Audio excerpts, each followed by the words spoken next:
આજ રોજ ગુજરાત સરકારના મુખ્યમંત્રીશ્રીએ ધ ડ્રીમ પ્રોજેક્ટ ઓફ લાયનની વસ્તી ગણતરી પછી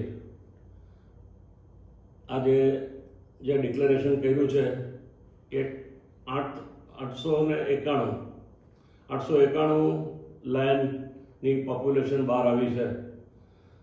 I really thankful to our honourable prime minister, જેને લાયન પ્રોજેક્ટ ઇનિશિયેટિવ કર્યો આજથી 2 વર્ષ પહેલાં, અને એનું જે આ રિઝલ્ટ છે એ રીતે આપણી ગુજરાત સરકાર, આપણા ફોરેસ્ટ ડિપાર્ટમેન્ટ, આપણા ફોરેસ્ટ મિનિસ્ટર શ્રી મુળુભાઈ બહેરા અને આખી ટીમ અને ફોરેસ્ટની પૂરી ટીમ જે ગીરમાં છે અથવા તો બીજી જગ્યાએ છે, બધાનો સહયોગ અને પોતાનો કિંમતી સમય આપી અને આ જે વસ્તી ગણતરીને અંજામ આપ્યો છે એ ખરેખર અભિનંદનને પાત્ર છે.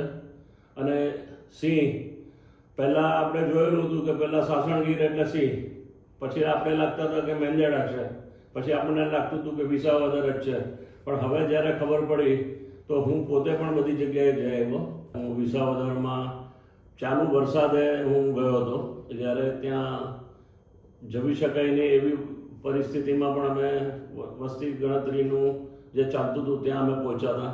અને એવી રીતે રાજુલા, એટલે મારો પોતાનો પણ જાત અનુભવ રહ્યો અને મને એમ લાગ્યું કે આ ક્યાં ક્યાં જગ્યાએ બેસેલા છે અને ન જોયેલા એનિમલો આપણે જોયા છે. એટલે સૌથી વધુ મને આનંદ થયો. જંગલમાં સિંહ રહે છે એવું નથી, એ દરિયાઈ વિસ્તાર પણ એને કેપ્ચર કર્યો છે. એટલે આપણા માટે બહુ ગૌરવની વાત છે. અને આજે જે છે જે 891 જે લાયનની વસ્તી ગણતરી ડિક્લેર કરી છે મુખ્યમંત્રી શ્રી ભૂપેન્દ્રભાઈ પટેલે, એ આપણા સૌને માટે ગૌરવની વાત છે. એટલે આ માટે હું આપણા વડાપ્રધાનને ફરી અભિનંદન આપું છું.